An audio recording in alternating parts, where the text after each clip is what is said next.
السلام علیکم ورحمۃ اللہ وبرکاتہ۔ نحمده ونصلی علی رسوله الکریم، اما بعد فاعوذ باللہ من الشیطان الرجیم، بسم اللہ الرحمن الرحیم۔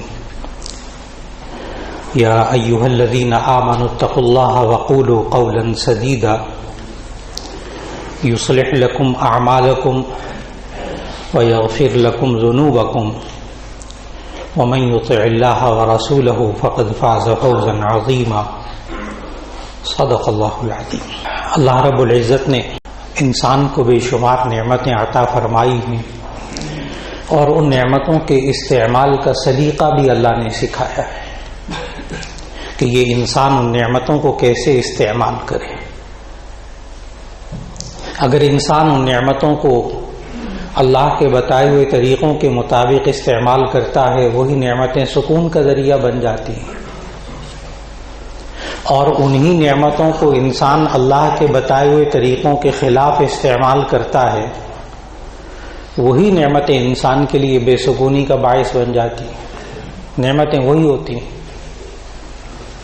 اور ان نعمتوں میں سے ایک بہترین نعمت اللہ نے انسان کو زبان کی دی ہے۔ اس زبان کو کہاں استعمال کرنا ہے، کہاں زبان سے کیا بولنا ہے، کہ یہ انسان کو جو اللہ نے زبان دی ہے، یہ زبان جانوروں میں بھی ہے، حیوانات میں بھی ہے، اور یہ زبان انسان کے منہ میں بھی ہے۔ جانور بھی بولتے ہیں، انسان بھی بولتا ہے، جانوروں کی بھی اپنی بولی ہے، وہ ایک دوسرے کو بات اپنی کچھ نہ کچھ سمجھا دیتے ہیں، لیکن جس طرح کامل طریقے سے ما فی الضمیر کو زبان سے انسان سمجھا سکتا ہے، اس طرح جانور نہیں سمجھا سکتا۔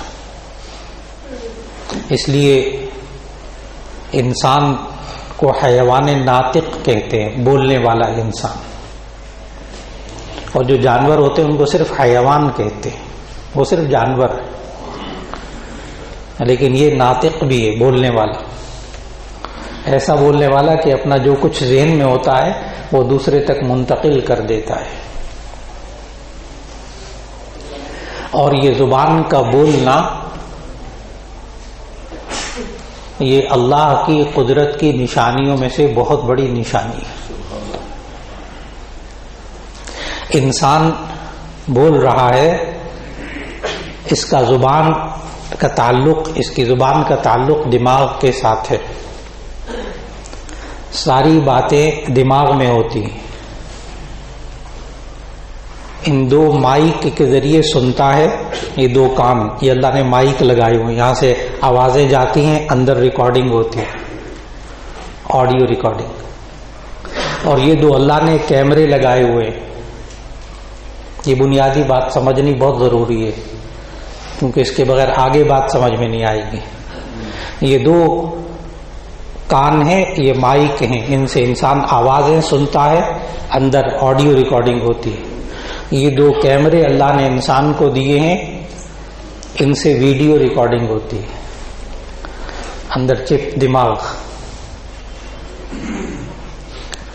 اور اس کا سپیکر جو ہے نا زبان، جسے آپ سپیچ کرتے ہیں۔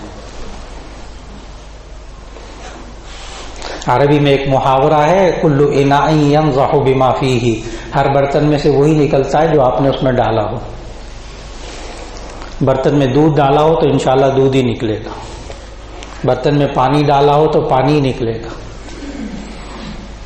اور آج کل کی مثال بہت آسان مثال، ہر ایک کی جیب میں مثال موجود ہے۔ جو موبائل کے اندر آڈیو ویڈیو ریکارڈنگ آپ اس کی چپ میں محفوظ کریں گے، وہی ریپلے ہوگا، وہی آپ دوبارہ سنیں گے۔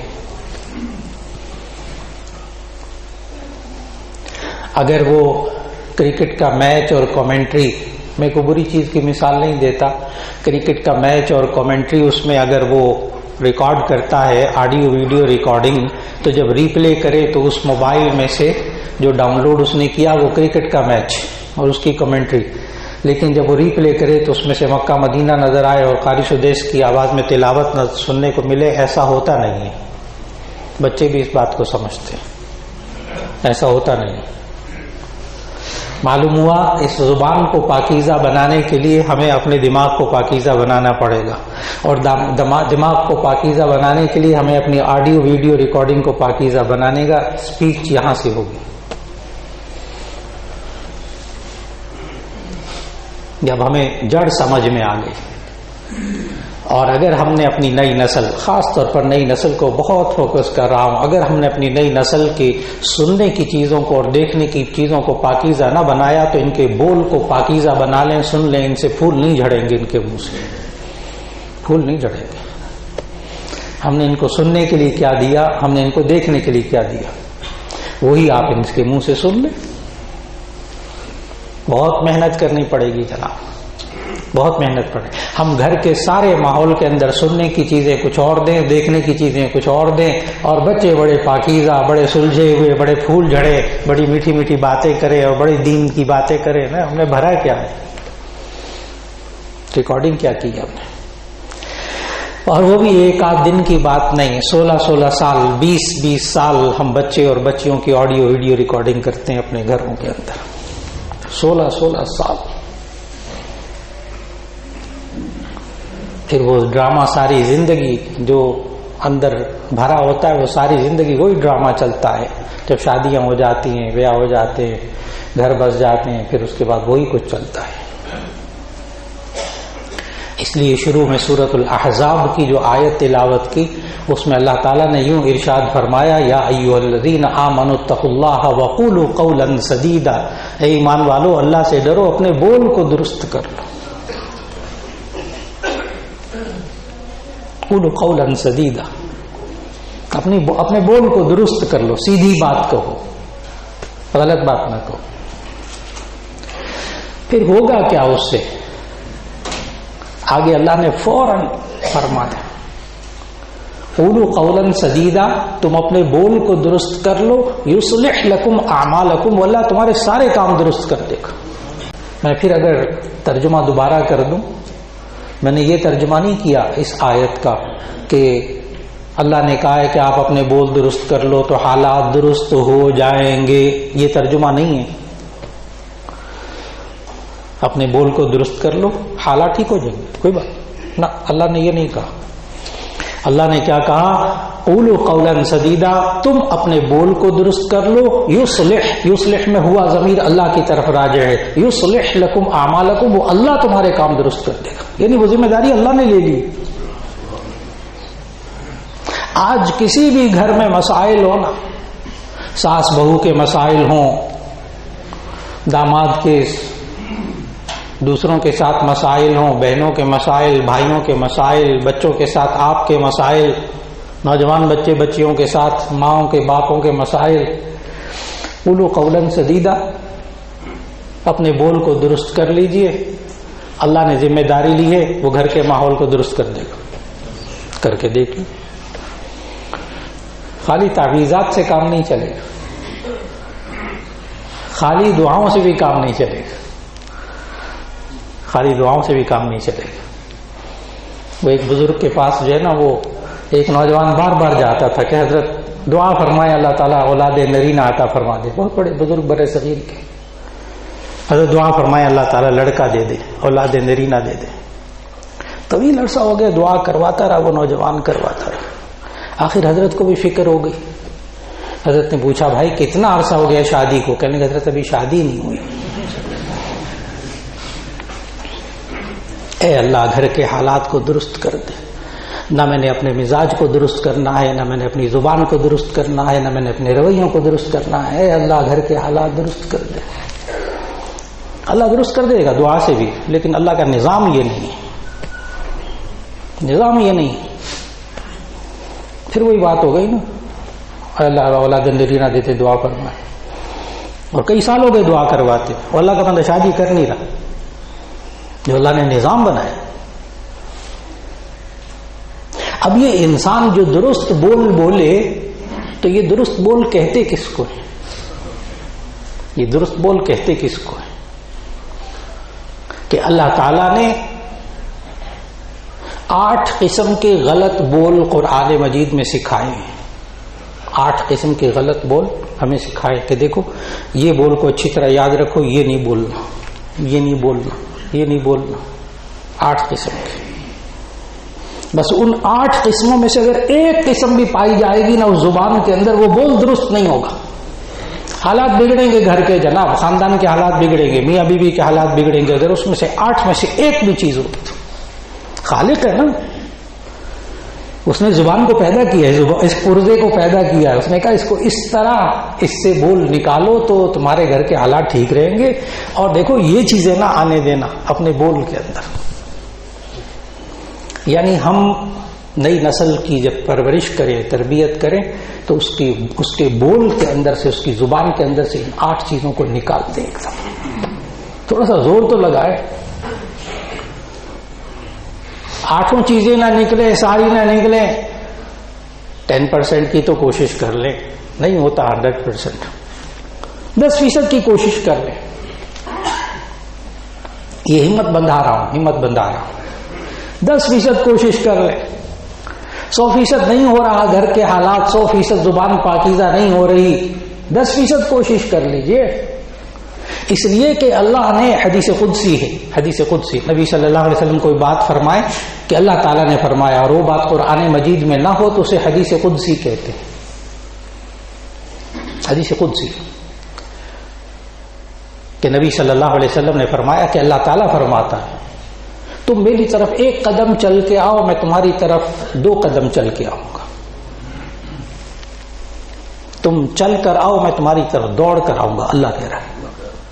تو تمام محدثین نے اس کی تفسیر یہ لکھی، اس تشریح حدیث کی تشریح یہ لکھی کہ اس کا مطلب یہ ہے کہ بندہ اللہ کی طرف 1 قدم چلتا ہے نا، اللہ اس کو 2 قدم چلا لیتا، اپنے پاس بلاتا. اور یہ بندہ صرف چلتا ہے نا، اللہ اس کو دوڑاتا ہے دین کے اندر. یعنی آپ 10% بچوں کی زبان کو پاکیزہ کرنے کی کوشش کریں گے، اللہ 20 پہ لے آئے گا. آپ 50 پہ کوشش کریں گے، اللہ 100% پہ لے آئے گا. یہ کام اللہ کا ہے. ہمارا کام تو صرف کوشش کرنا ہے. اور وہ 8 چیزیں جو اللہ نے قرآن مجید میں بیان فرمائی کہ اس زبان کے اندر، کیونکہ انسان قول سدید، درست بات، سیدھی بات، درست بول. یہاں سچ بولنا نہیں کہا گیا، سچ بولنے کے لیے اور آیتیں. اس لیے کہ بس اوقات انسان سچ بولتا ہے، کہتے ہیں میں درست بول رہا ہوں، حالانکہ اللہ کو وہ سچ بولنا پسند نہیں ہوتا. وہ اللہ کو سچ بولنا پسند نہیں ہوتا. انسان کبھی کبھی اپنی زبان سے وہ بول نکالتا ہے. جیسے غیبت کرنے میں انسان ہمیشہ سچ بولتا ہے. جب بھی انسان غیبت کرتا ہے اس کے منہ سے سچ نکلتا ہے. حالانکہ غیبت کا گناہ اللہ تعالیٰ نے سورۃ الحجرات میں بیان فرمایا، لا یغتب بعضکم بعضا ایحب احدکم ان یأکل لحم اخیہ میتا. کیا تم میں سے کوئی جب غیبت کرتا ہے تو کیا پسند کرے گا کہ اپنے مردار بھائی کا گوشت کھائے؟ اتنا اللہ کو ناپسند ہے. لیکن غیبت کرنے والا ہمیشہ سچ بولتا ہے، جھوٹ نہیں بولتا. غیبت ہوتی ہی سچی بات. کسی انسان کے اندر برائی ہو، کسی انسان کے اندر برائی ہو، کسی انسان کے اندر گناہ کی بات ہو اور وہ اس کی غیر موجودگی میں بیان کی جائے تو اسے غیبت کہتے ہیں. اگر وہ برائی اس کے اندر نہ ہو پھر بیان کی جائے تو وہ غیبت نہیں ہے، وہ تو بہتان تراشی ہے، وہ تو تہمت ہے، وہ ایک الگ موضوع ہے. اس لیے زندگی کے اندر ہم سب کو ایک بات اپنی زبان سے غیبت کو نکالنے کی بھرپور کوشش ہو جائے. میں نے پھر عرض کیا 100% ختم نہیں ہوتا تو 10% کی کوشش کر لیجیے. 10% نہیں ہوتا تو 1% کر لیجیے. آپ 1% کوشش کیجیے، اللہ 10% پہ لے آئے گا. لہذا نمبر 1 اپنی زبان سے جھوٹ کو ختم کیجیے. جتنا ہو سکے انسان اپنی نئی نسل کی زبان کو جھوٹ سے دور کرے. بیٹے جھوٹ نہیں بولنا. اور کیا یہ ایک گھر کے اندر ممکن ہے، خاندان کے اندر ممکن ہے؟ جب آپ اس چیز کو سمجھیں گے تو باہر کے ملکوں میں آپ حضرات بہت جاتے رہتے اور آپ نے محسوس کیا کہ باہر کے ملکوں میں کافر ملک، غیر مسلم ملک، لیکن وہ اپنے معاشرے کے بارے میں یہ کہتے ہیں کہ یہاں ہمارا بچہ جھوٹ نہیں بولتا، کوئی بچہ نہیں جھوٹ بولتا، کوئی نوجوان جھوٹ نہیں بولتا، کوئی بوڑھا جھوٹ نہیں بولتا، پورا ملک، اور خرافات ساری ہیں، گناہ کبیرہ سارے موجود. لیکن صرف ایک بات عرض کرنی تھی کہ کیا یہ ممکن ہے کہ ہم اپنے معاشرے میں سے جھوٹ ختم کر دیں؟ کیا یہ ممکن ہے کہ صرف ایک گھرانہ ایسا ہو، میاں بیوی بچے، وہ کہ ہمارے اندر سے کوئی جھوٹ نہیں بولتا؟ ممکن، ممکن. ایک جھوٹ کو زبان سے ختم کر دیا جائے. نمبر 2، وہ 8 چیزیں ذہن نشین کرنی جو اللہ نے قرآن مجید میں بتائی.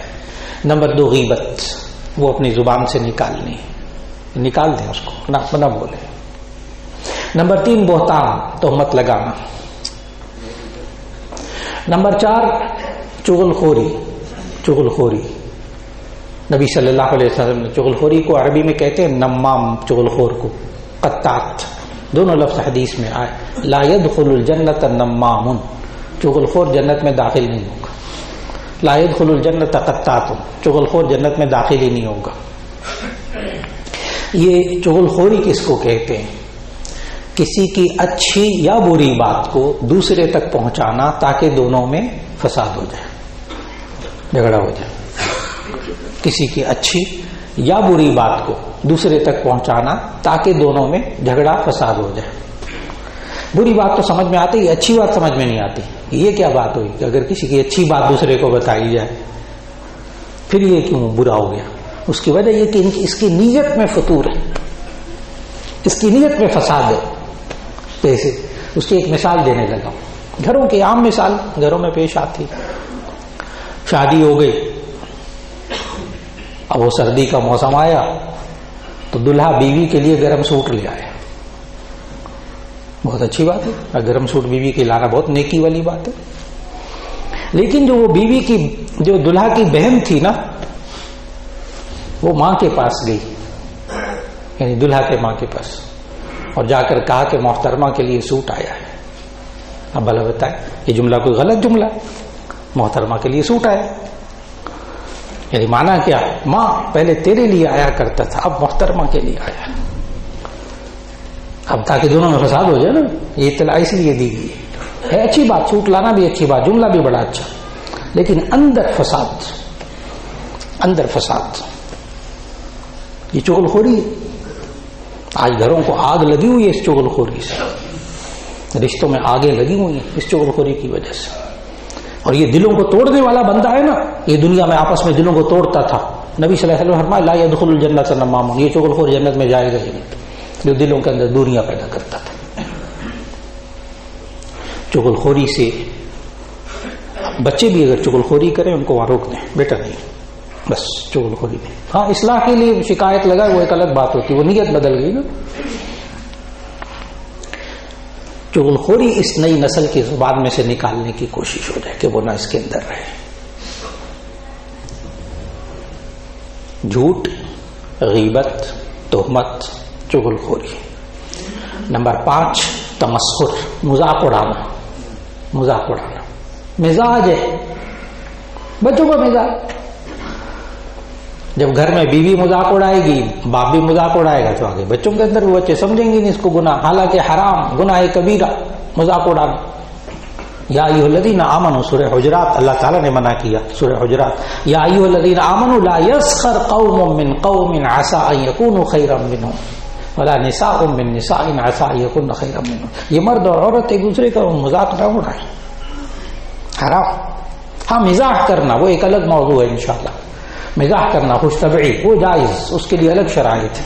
مذاق اڑانا ہوتا ہے کسی کی کمزوری پر ہنسنا. کوئی موٹا ہے تو اس کی وجہ سے ہنسنا، کوئی پتلا ہے تو اس کی وجہ سے ہنسنا، کوئی بات اس کی چھیڑ بنائی ہوئی ہے اس کی وجہ سے ہنسنا، مذاق اڑانا. اور آج کل تو گھروں میں ہوتا ہی ہے، سب کچھ بول دیتے ہیں اور جب دیکھتے ہیں کہ معاملہ ہاتھ سے نکل رہا ہے، اوہ میں تو مذاق کر رہا تھا، چل مٹی پاؤ. یعنی دیکھتے حالات دیکھتے نا بگڑ گئے نا میرے بولنے کی وجہ سے، تو اس وقت کہتے ہیں نا لا یسخر قوم، گناہ کبیرہ، مزے لینے کے لیے بھی نہیں کر سکتے، مذاق نہیں اڑا سکتے. دیکھیں نا معاشرہ ہے، معاشرہ ہے. ذہن میں رکھیے گا، آپ معاشرے میں کسی بھی محفل میں بیٹھے ہو، کسی بندے کا ایک دفعہ مذاق اڑا دیں، اس وقت ٹھیک ہے سارے ہنس پڑے، لیکن جس کا مذاق اڑایا نا وہ کبھی قدر نہیں کرے گا اس بندے کی جس نے مذاق اڑایا. دلوں میں دوری پیدا ہو گئی نا. وہ خالق ہے، مجھے پتا ہے کس چیز سے دلوں میں دوری پیدا ہوتی ہے. نمبر 5 تمسخر. نمبر 6 جس کو زبان بولے تو وہ قول سدید درست بول نہیں ہوتا. نمبر 6 دھوکہ. دھوکہ یہ منافقوں کا طرز عمل اللہ نے سورۃ البقرہ کے دوسرے رکوع میں بتایا. دھوکہ، زبان استعمال کرتے ہیں دھوکے میں. ومن الناس من يقول آمنا بالله واليوم الآخر وما هم بمؤمنين يخادعون الله والذين، جب وہ جاتے ایمان والوں کے پاس تو کہتے ہیں ہم ایمان لائے، اور جب جاتے وإذا خلوا إلى شياطينهم قالوا إنا معكم إنما نحن مستهزئون. جب ادھر والوں سے ملتے کہتے ہم آپ کے ساتھ ہیں، جی ہم دل و جان سے آپ کے ساتھ ہیں. ادھر جاتے تو کہتے ہم تو ویسے مذاق کر رہے تھے، ہم آپ کے ساتھ ہیں. جس طرف اشارہ کیا پورا سمجھ گئے کہ وہ پورا نظام دھوکے پر مبنی ہے. اور اللہ پتہ کیا کہتا ہے؟ اللہ کہتا ہے اس آیات میں منافقین یہی کرتے تھے نا. اللہ کہتا ہے یخادعون اللہ والذین آمنوا وما یخدعون الا انفسهم وما یشعرون. یہ ایمان والوں کو دھوکہ دیتے ہیں، ایمان والوں کو دھوکہ دیتے ہیں، اللہ کو دھوکہ دیتے ہیں. وما یخدعون الا انفسهم، یہ اور کسی کو دھوکہ نہیں دیتے، اپنے آپ کو دھوکہ دیتے. یہ گیم اپنے ساتھ کھیل رہے، اللہ کے ساتھ گیم کے کیا کھیلیں گے. زبان میں دھوکہ نکالتے. نئی نسل زبان کو دھوکے میں نہ بولے. نمبر 7 ایذاء مسلم.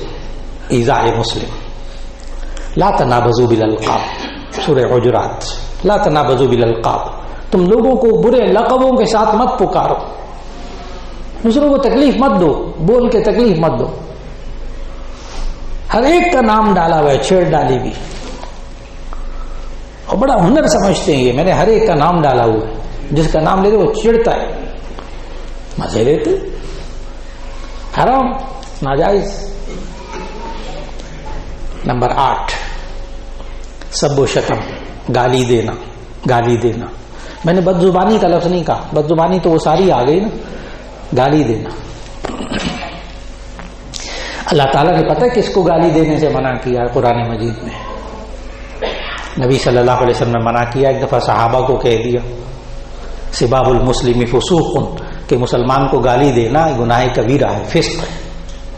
اور ایک جگہ نبی صلی اللہ علیہ وسلم نے فرما دیا کہ صحابہ بیٹھے ہوئے تھے کہ دیکھو گناہ کبیرہ ہے کوئی شخص اپنے ماں باپ کو گالی دے. صحابہ کے دور میں تصور نہیں تھا ماں باپ کو گالی دینے کا.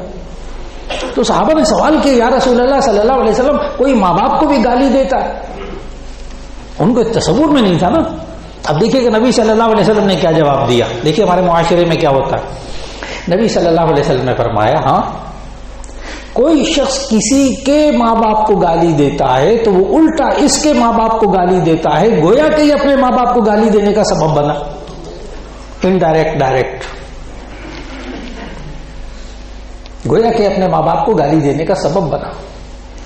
اور جب آپ اس معاشرے کی بات کی جائے تو الامان الحفیظ، الامان حفیظ. اسی طرح نبی صلی اللہ علیہ وسلم کے ذریعے اللہ تعالیٰ نے ہمیں سمجھایا لا تسبوا الذین یدعون من دون اللہ. اب یہ آخری پوائنٹ ہے بڑی توجہ سے، 8واں، جس سے زبانوں کو بچانا ہے تب وہ درست بول بنے گا. لا تسبوا الذین یدعون من دون اللہ فیسبوا اللہ عدوا بغیر علم. نبی صلی اللہ علیہ وسلم کو خطاب کر کے کہا کہ آپ ان مشرکین کے معبودان باطل کو گالی نہ دیں. فیسب اللہ عدوا بغیر علم، پھر یہ اللہ کو گالی دیں گے بغیر علم کے اور وہ آپ کو برا لگے گا. شرک بدترین چیز، وہ بت بدترین چیز، یعنی بتوں کے برا ہونے میں تو کوئی شک نہیں ہے نا، لیکن گالی اس کو بھی نہیں دینی. ہاں آپ اس کے حق بات بیان کریں کہ یہ بت جو ہے مکھی بھی نہیں بنا سکتے، یہ ناک پہ مکھی اڑے چڑھ جائے تو اڑا نہیں سکتے، یہ کوئی نفع نہیں دے سکتے، نقصان نہیں دے سکتے، دلائل دیں آپ، گالی نہیں دینی. اور ہمارے معاشرے میں ہر شخص دوسرے کے رہنما کو گالی دیتا ہے. رہنما سمجھ میں آ گیا نا، وہ مشرکین مکہ کے بت تھے نا، تو یہاں بھی تو لوگوں کے ذہنوں میں انسان بت بن کے بیٹھے ہوئے ہیں نا، انسان لوگوں کے ذہنوں میں بت بن کے بیٹھے ہوئے نا. لہذا اگر کسی کے رہنما کو گالی دے گا تو وہ اس کے رہنما کو گالی دے گا، گویا کہ خود اس نے اپنے رہنما کو گالی دی. کسی کے بڑے کو گالی دیں گے وہ آپ کے بڑے کو گالی دے گا. معاشرے میں روش، اس سے بھی اپنے آپ کو بچا. تو آج کی نشست کا خلاصہ یہ ہوا کہ اللہ تعالیٰ نے ہمیں قرآن مجید میں یہ اصول سکھایا کہ ہم اپنے بول کو پاکیزہ بنا لیں، ہم اپنے بول کو درست کر لیں، اور اس بول میں سے 8 چیزوں کو نکال دیں: جھوٹ کو، غیبت کو، تہمت کو، دھوکہ دینے کو، چغل خوری کو، دوسرے کو تکلیف پہنچانا، گالی دینا، بدزبانی کرنا. ان 8 چیزوں سے اپنے آپ کو اگر ہم نے بچا لیا تو ہمارا بول درست ہو جائے گا، اور اس کے نتیجے میں اللہ کیا کرے گا؟ یصلح لکم اعمالکم، وہ اللہ سارے کام درست کر دے گا. وآخر دعوانا ان الحمد للہ رب العالمین.